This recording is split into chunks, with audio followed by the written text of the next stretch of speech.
আমার 7 বছরের ছেলে আছে, আমি তারে ফজরের নামাজের সময় যখন উঠাই প্রতিদিন কাইন্দা উঠে, উঠতে চায় না। প্রথম একটু, আবার পিঠে হাত বুলায়া, গালে মুখে হাত বুলায়া আমার ছেলেকে আমি উঠাই, একসাথে মসজিদে ফজরের নামাজের জন্য নেই। কালকেও বলছি, আব্বা আব্বা কষ্ট করে হইলো নামাজ পড়তে হবে তো, আব্বু পড়বানি, আব্বা উঠবানি, আব্বু কষ্ট তো হয়ই তারও। তোমরা ছেলেরা বাপ 18 বছরের, 16 বছরের, 20 বছরের কেমনে নামাজ না পড়ে থাকো ভাইয়া? যার কপালে সেজদা নাই, যে সেজদা করে না, বিশ্বাস করেন খোদার কসম, তার চাইতে বড় ঘাটতেরা, তার চাইতে বড় গাদ্দার আর কেউ নেই। তুই বড় ঘাটতেরা, মনে রাখিস, তোর ঘাড় বড় শক্ত। কুল্লু নাফসিন যায়িকাতুল মাউত, প্রত্যেক প্রাণীর মৃত্যুর স্বাদ গ্রহণ করতে হবে।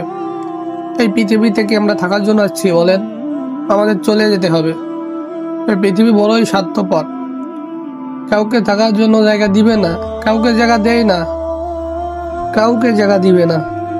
এই পৃথিবীতে কত বড় বড় ক্ষমতাওয়ালারা ছিল, কত টাকাওয়ালারা ছিল, কত পয়সাওয়ালা ছিল, কত দাপটওয়ালারা ছিল, কত সুন্দরী চেহারাওয়ালা নারীরা ছিল। আজকের আর ওই টাকাওয়ালা নাই, আজকের আর ওই ক্ষমতাওয়ালারা নাই, আজকের আর ওই সুন্দরী নারী নাই। আজকে তারা মাটির সাথে রেজা করতেছে, রেজা করতেছে, তারা আজকে নাই, দুনিয়াতে চলে গেছে।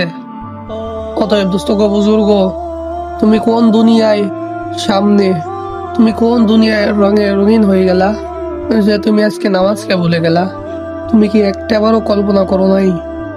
তুমি কি একটাবারও চিন্তা করো নাই যে দুনিয়ার জন্য তুমি নামাজকে ছেড়ে দিচ্ছ, যে দুনিয়ার জন্য তুমি আল্লাহকে ছেড়ে দিচ্ছ, যে দুনিয়ার জন্য তুমি রাসূলকে ছেড়ে দিচ্ছ, সেই দুনিয়াই কিন্তু তোমাকে লাথি মেরে দুনিয়া থেকে বের করে দিবে।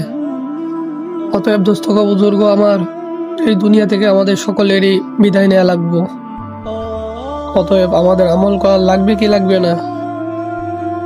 তো ভাই, এরপরেও তোমরা যদি না বুঝো, তাহলে কিভাবে বুঝলে তোমরা বুঝবা আমার জানা নাই। ভাই ও বুজুর্গ, আশা করি সকলেই তোমরা আল্লাহর পথে ফিরে আসবে।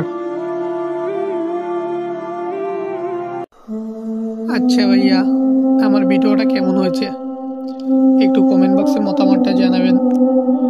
যদি ভালো লাগে, যদি আপনাদের ভালোবাসা পাই, তাহলে এরকমের ভিডিও আরো করার চেষ্টা করব।